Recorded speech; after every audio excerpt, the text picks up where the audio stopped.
Sa mundong ating ginagalawan, tila ba napakadaling maliga at mawala sa tamang landas dahil sa dami ng impluwensya at ingay na pumapalibot sa atin araw-araw, isang katotohanang matibay at hindi mapapantayan ang dapat nating isapuso. Ang tanging paraan upang hindi tayo maliga o madapa ay ang patuloy na pagpapanatili ng matibay na ugnayan sa Diyos sa pamamagitan ng panalangin. Dahil ito ang tulay na nagdurugtong sa ating limitadong kakayahan patungo sa Kanyang walang hanggang kapangyarihan at karunungan. Madalas tayong umasa sa sariling talino at lakas, ngunit ang katotohanan ay kapag tayo ay nananalangin, inyaangat natin ang ating mga sarili sa mas mataas na antas kung saan ang Diyos mismo ang gumagabay at nagbibigay ng tamang direksyon.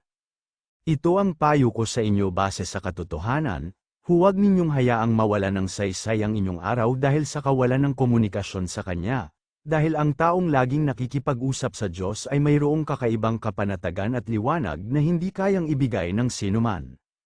Diretsahan lang tayo. Sa panahon ngayon na tila lahat ay nagmamadali at abala sa teknolohiya at social media, dapat nating maintindihan na ang ating responsibilidad ay huwag pabayaan ang oras ng panalangin dahil ito ang ating sandata at lakas sa araw-araw.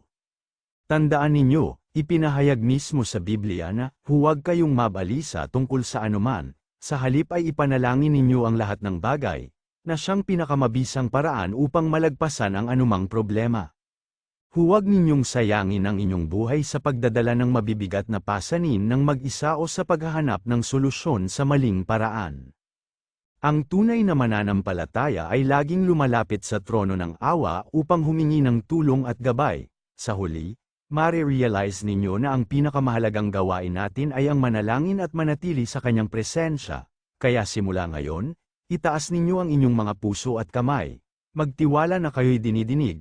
At hayaan ninyong ang kapangyarihan ng panalangin ang gumawa ng himala sa inyong buhay, dahil iyan ang tanging paraan upang mamuhay ng may tagumpay at kapayapaan.